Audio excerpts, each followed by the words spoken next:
नमस्कार, आप देख रहे हैं न्यूज 24 में आपके साथ पूजा राठौर शर्मा। राम मंदिर आंदोलन अपनी पूर्णता तक पहुंचने लगा तो नया नारा निकला।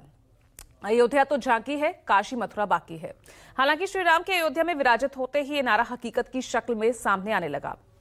अंदर ही अंदर पनप रहा आंदोलन कोर्ट की दहलीज तक जा पहुंचा। देखिए इसी पर यह खास रिपोर्ट।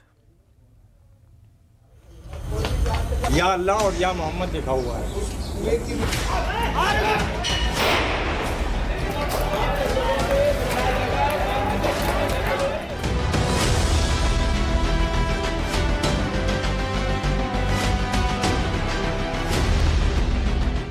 संभल की जामा मस्जिद में मंदिर होने के सबूत की तलाश को लेकर सियासत आई। या अल्लाह और या मोहम्मद लिखा हुआ है। मस्जिद के सर्वे को लेकर भयंकर बवाल तक हो चुका।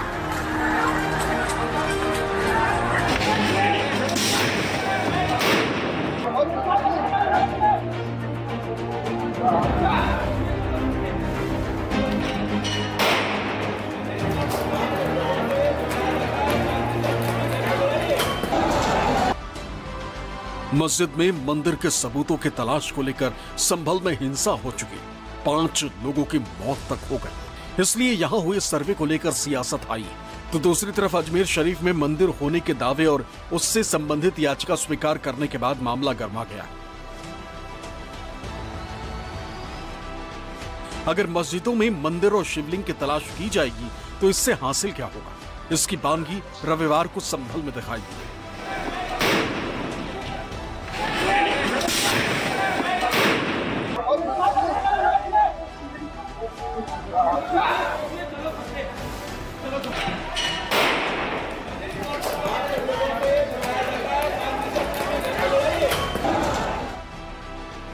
एडवोकेट कमिश्नर और हिंदू पक्ष के वकील जब सर्वे टीम के साथ जामा मस्जिद की तरफ गए, या अल्लाह और या मोहम्मद लिखा हुआ है, तो नारेबाजी हुई। बाद में मामला बिगड़ गया और हिंसा में पुलिस फोर्स पर पत्थरबाजी हुई।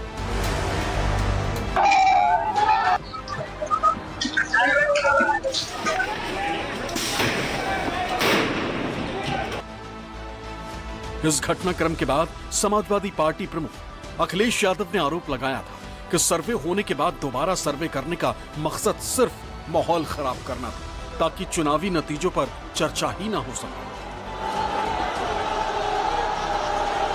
सर्वे हो चुका था, चुनाव की चर्चा न हो पाए, हमारी आपकी प्रेस गड़बड़ा जाए,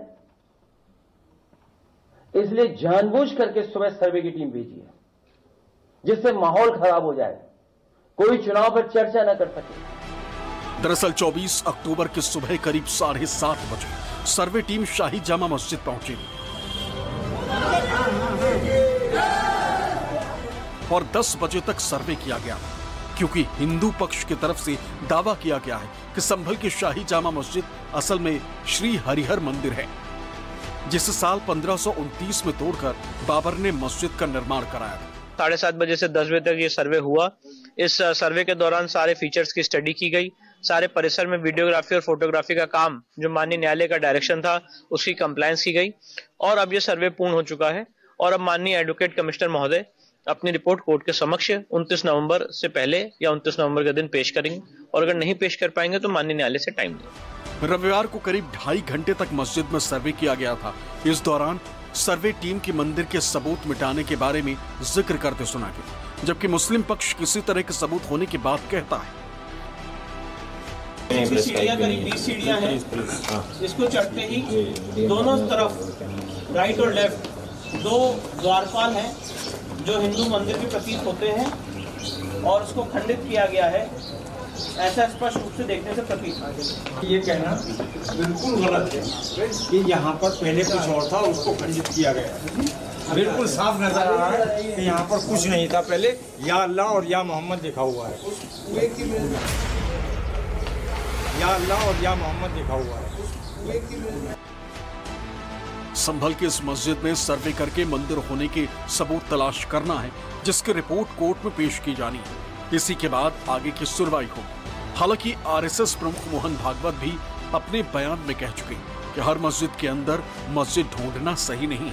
इससे ज्यादा कुछ हासिल नहीं होगा, बल्कि समाज में ईर्ष्या और द्वेष ही बढ़ेगा। ठीक है, प्रतीकात्मक कुछ हमारी विशेष श्रद्धा थी, ऐसे स्थानों के बारे में हमने कहा, लेकिन रोज एक मामला निकालना नया, ये भी नहीं करना चाहिए। हमको झगड़ा क्यों बढ़ाना है? हर मस्जिद में शिवलिंग क्यों देखना?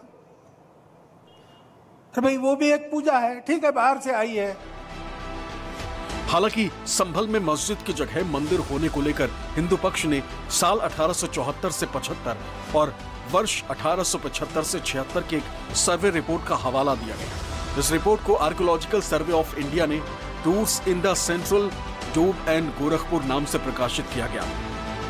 मस्जिद के अंदर और बाहर के खंभों को पुराने हिंदू मंदिरों का बताया गया, जिन्हें प्लास्टर लगाकर छिपाने का प्रयास किया गया। मस्जिद के खंबे से प्लास्टर हटने पर लाल रंग के प्राचीन खंबे दिखाई दिए, जो हिंदू मंदिरों में इस्तेमाल होने वाले डिजाइन और संरचना के थे। एएसआई के सर्वेक्षण में दावा किया गया कि मस्जिद में ऐसे कई संकेत और अवशेष मौजूद हैं जो इसकी प्राचीनता और हिंदू मंदिर से जुड़े होने की ओर इशारा करते हैं। इस रिपोर्ट को भारतीय पुरातत्व सर्वेक्षण के तत्कालीन अधिकारी ACL करलाइल ने तैयार किया था। इस सर्वे रिपोर्ट का हवाला भी दिया गया है कि संभल की शाही जामा मस्जिद की जगह पर मंदिर है, जिसकी याचिका लगाए जाने के बाद रविवार को दूसरी बार सर्वे किया गया। जब एक सर्वे हो गया था, दूसरे सर्वे करने की क्यों जरूरत पड़ी? हमें अफसोस है कि वहाँ पर इतना ज़्यादा बवाल पुलिस प्रशासन के द्वारा कराया गया और उसके बाद में झूठे मुकदमे दर्ज किए गए। सर्वे रिपोर्ट 29 नवंबर को कोर्ट में दाखिल की जाएगी। उसके बाद पता चलेगा कि ताजा सर्वे रिपोर्ट में मंदिर होने के क्या क्या सबूत मिले।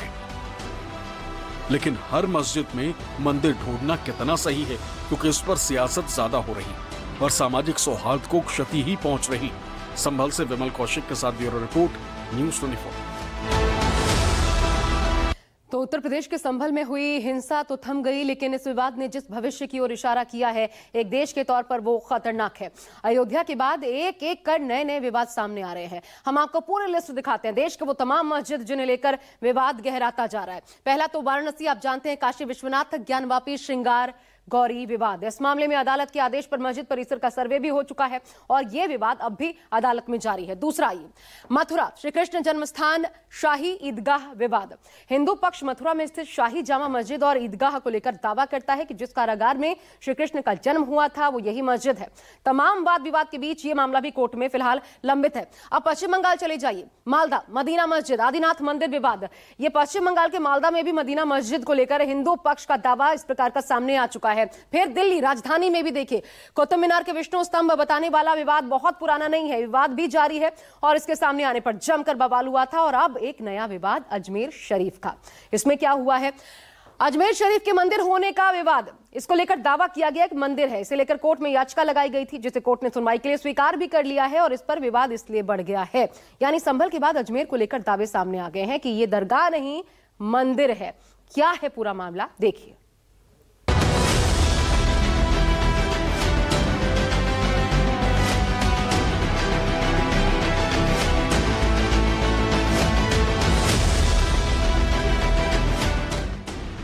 संभल के बाद क्या अब अजमेर शरीफ दरगाह का सर्वे होगा? यह सवाल अब बड़ा हो गया है, क्योंकि अजमेर स्थित ख्वाजा मोइनुद्दीन हसन चिश्ती के दरगाह में हिंदू शिव मंदिर होने का दावा किया गया। इस दावे को लेकर बुधवार को कोर्ट ने याचिका भी स्वीकार कर ली और पक्षकारों को नोटिस जारी करने का आदेश दिया। जो प्रतिवादी पक्ष थे उन सबको नोटिस जारी हुआ है, हमारी याचिका स्वीकार हुई है और हमारी जो मांग थी वो सभी मांगे मानी गई हैं और जल्द ही नोटिस उनको जारी हुआ है और जल्द ही नोटिस का जवाब भी आएगा। हम चाहते हैं सब लोग जवाब दें मजबूती से, जो कानून है कानून अपनी प्रक्रिया पूरी करे और उसके बाद जब नोटिस पे जवाब आए हम अपना सर्वे की मांग कोर्ट से रखेंगे और हमें उम्मीद है कि सर्वे होगा। दिल्ली के रहने वाले हिंदू सेना के राष्ट्रीय अध्यक्ष विष्णु गुप्ता ने कई सबूतों के आधार पर अजमेर दरगाह में संकट मोचन महादेव मंदिर होने का दावा पेश किया।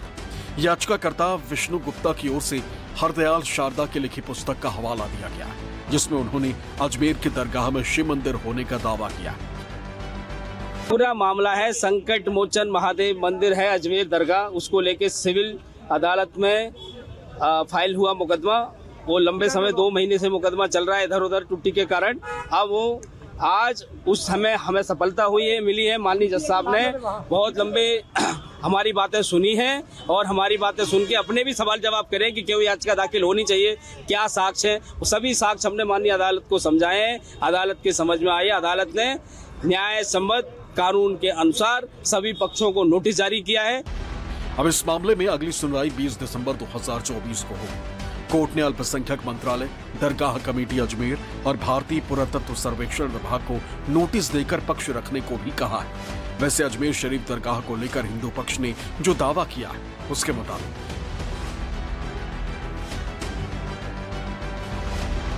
याचिका में अजमेर निवासी हरविलास शारदा की वर्ष 1911 में लिखी पुस्तक का हवाला दिया गया है। दरगाह के जमीन पर पहले भगवान शिव का मंदिर था। मंदिर में पूजा और जल अभिषेक होता था। 75 फीट लंबे बुलंद दरवाजे के निर्माण में मंदिर के मलबे के अंश के इस्तेमाल का दावा है। दरगाह के तहखाने में गर्भगृह होने का दावा भी किया गया है। इससे पहले हिंदू सेना की तरफ से मुख्य न्यायिक मजिस्ट्रेट के सामने याचिका पेश की गई थी। हालांकि न्यायाधीश प्रीतम सिंह ने यह कहकर सुनवाई से इनकार कर दिया था कि उनके क्षेत्राधिकार से बाहर है। इसके बाद जिला अदालत में याचिका पेश की गई। विपक्षी नेताओं का आरोप है कि मस्जिद मंदिर विवाद खड़ा करके माहौल को बिगाड़ने की साजिश हो रही है, इसलिए इस तरह की याचिकाएं अदालत में लगाई जा रही हैं। अजमेर शरीफ पर हमारे प्रधानमंत्री स्वयं चद्दर भिजवाते हैं, सारे देश के लोग, दुनिया भर के लोग आते हैं वहाँ। अब उसको विवादों में डालना बहुत ही घृणित और ओछी मानसिकता का प्रतीक है। और ये यही नहीं, ये सत्ता में बने रहने के लिए बीजेपी समर्थित लोग कुछ भी कर सकते हैं। देश में आग लग जाए इनसे कोई मतलब नहीं, सत्ता में बने रहें बस। राम गोपाल जी के पार्टी का डीएनए है कि राम भक्तों पर ही उनका नाम है राम गोपाल, लेकिन ये हिंदुओं पर गोली चलवाने की बात करते हैं, उनके अधिकार को छीनने की बात करते हैं। यही मुलायम सिंह मुख्यमंत्री थे स्वर्गीय, तो उन्होंने यही किया था। ये वोट के खातिर मुसलमानों को खुश करना चाहते हैं। हिंदू कहाँ जाएंगे? क्या बांग्लादेश में हिंदुओं पर अत्याचार हो रहा है, उनकी जुबान नहीं खुलती है। याचिका को स्वीकार करने के बाद जहां हिंदू संगठन यहां सर्वे की मांग कर रहा है, वहीं दरगाह कमेटी ने इसे 1991 के वर्शिप एक्ट का उल्लंघन बताते हुए इसे दो समुदायों में तनाव पैदा करने वाला बता दिया है। कभी मथुरा, कभी काशी, कभी बाबरी मस्जिद के फैसला आने के बाद, जबकि हमने कड़वा खूब पिया था और मान लिया था देश हित में, ये सोच रहे थे कि अब कुछ नहीं होगा, लेकिन ये तो थमने का नाम नहीं ले रहा है। 22 जून को मोहन भागवत जी ने कहा था कि हर मस्जिद में आप ये तलाश ना करो शिवलिंग। ये कसूर जो रिटायर्ड सीजीआई मिस्टर चंद्रचूड़ का है। जब places of worship act 91 act बन गया है कि सिर्फ बाबरी मस्जिद को छोड़ के 1947 तक जो स्टेटस को रहा है, जितनी भी रिलीजियस प्लेसेस का वो रहेगा, फिर ये चीजें करने की क्या जरूरत है। अजमेर में 12वीं शताब्दी के सूफी संत ख्वाजा मोइनुद्दीन चिश्ती की दरगाह है। सालों से हिंदू मुस्लिम एकता की पहचान है और विश्व भर के जायरीन यहाँ मन्नत लेकर आते हैं। ख्वाजा मोइनुद्दीन चिश्ती रहमतुल्लाह अलैह की दरगाह जो है वो एक कम्युनल हार्मनी का, डाइवर्सिटी का और सांप्रदायिक सौहार्द और प्लूरलिज्म का प्रतीक है। यूनिटी एंड डाइवर्सिटी को प्रमोट करता है, लेकिन उसके साथ साथ अफगानिस्तान से लेकर इंडोनेशिया तक सब में बड़ा इस्लाम का मरकज भी है। इसकी करोड़ों अरबों अनुयायी हैं। तो ये कोई तमाशे वाली बात तो है नहीं कि ये रोज रोज का तमाशा होता रहेगा, हम कहते रहेंगे। अभी इन्होंने 3 पार्टीज को जो है नोटिस भेजा है। 20 दिसंबर को इनकी तारीख है। एक ASI archaeological survey of India, ये दरगाह आर्कियोलॉजिकल सर्वे ऑफ इंडिया में तो आती नहीं है, मिनिस्ट्री फॉर माइनॉरिटीज में आती है और मिनिस्ट्री ऑफ माइनॉरिटीज में दरगाह कमेटी आती है। तो इन तीनों को नोटिस सर्व किया। हिंदू वर्शिप एक्ट 1991 के 1947 से पहले के धार्मिक स्थलों को यथावत बनाए रखने के निर्देश के बाद भी जब अदालत ने याचिका स्वीकार कर ली, तो अजमेर दरगाह दीवान के उत्तराधिकारी सैयद नसरुद्दीन चिश्ती ने इस पर ऐतराज जता दिया। न्यायालय में जो भी वाद प्रस्तुत होता है, सबको अधिकार अपनी बात रखने का, और माननीय न्यायालय उसको सुनता है और संबंधित पार्टीज को नोटिस जारी करता है। हम हमारे वकीलों से इस पर राय ले रहे हैं। हम पूरी नज़र बनाए हुए हैं पूरे मामले पे। अपने वकीलों से राय लेकर के आगे की कानूनी जो प्रक्रिया में अपनानी होगी उसको अपनाएंगे। हम कोशिश करेंगे कि इस विवाद को खारिज कराया जाए और अपना पक्ष मजबूती के साथ रखा जाए। जैसे भी हमारे वकील एडवाइस देंगे उसमें करेंगे। अजमेर में कोर्ट ने आदेश दिया है सर्वे का। हमारा काम है, किसी हिंदू ने अगर याचिका दायर की और कोर्ट ने अगर सर्वे के लिए आदेश दिया है, इसमें दिक्कत क्या होनी चाहिए। ये सत्य है कि जब आक्रांता आए थे मुगल तो हमारे मंदिरों को तोड़ा था। अब आप कहेंगे कि कितने मस्जिदों पर आप ये बोलेंगे। उधर कांग्रेस ने आरोप लगाया है कि ऐसे मुद्दों को सॉफ्ट टारगेट बनाकर वोट बैंक के लिए बीजेपी और उसके एजेंट देश में सांप्रदायिक तनाव बढ़ा रहे हैं। सरकार का काम ये नहीं कि हिंदू मुसलमान के एजेंडे पर काम करे, झगड़ा करे और पूरा झंझट करे। तो सरकार तो खुद दंगे फसाद कराना चाहती है। जहां तक अजमेर की दरगाह, ख्वाजा मोइनुद्दीन चिश्ती की दरगाह पूरी दुनिया में बड़ी मशहूर है। वो मस्जिद नहीं है, दरगाह है। उनकी दरगाह के पास में एक बड़ी मस्जिद भी है। तो हम दरगाहों में मंदिर क्यों ढूंढेंगे? मंदिर का भगवान शिव, द ग्रेट शिव, सृष्टि के रचयिता शिव, जिन शिव की महिमा का अंदाज आप इससे लगाओ कि भगवान राम ने शिव की पूजा की थी, तो शिव को आप वहां ढूंढ रहे हैं और आप नाटक कर रहे हैं। बहरहाल अजमेर की सूफी दरगाह में मंदिर होने के दावे को लेकर तीनों पक्षों के पेश किए जाने वाले जवाब और उसके बाद अदालत के फैसले पर सबकी निगाहें। शायद यही वजह है कि याचिकाकर्ता और प्रतिवादी दोनों ही ऐसे मामलों से जुड़े पुराने फैसले और वर्शिप एक्ट की बारीकियों का अध्ययन कर अपने जवाब तैयार करने में जुटे। K J Shivatsan, Jaipur news 24। अजमेर शरीफ को लेकर जो विवाद सामने आया है, उस विवाद की जड़ में है वो किताब जिसे हरबिलास शारदा ने लिखा था और इसी को आधार बनाकर हिंदू पक्ष ने मस्जिद के मंदिर होने का दावा किया है। तो कौन है हरबिलास शारदा, इनके बारे में हम आपको बताते हैं। देखिए, 1 जनवरी 1867 को हरबिलास शारदा का जन्म हुआ। उसके बाद 1892 में देखिए अजमेर के न्यायिक विभाग में सब जज का काम इन्होंने शुरू कर दिया। 24 साल की उम्र थी।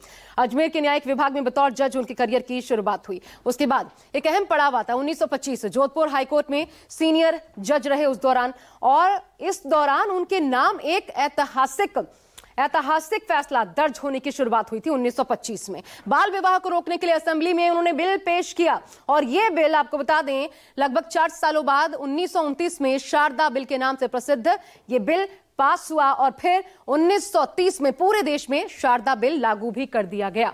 अब आप कहेंगे क्या है ये शारदा बिल? तो बाल विवाह कानून को खत्म करवाने की दिशा में जो क्रांतिकारी कदम उठाया गया वो थे हरबिलास शारदा। युवाओं के भविष्य पर जिसने सबसे सकारात्मक प्रभाव डाला, उस कानून की शुरुआत इनके जरिए हुई थी और उन्हीं की किताब को आधार बनाकर ख्वाजा अजमेर शरीफ की दरगाह पर अब तक का सबसे बड़ा दावा किया गया है।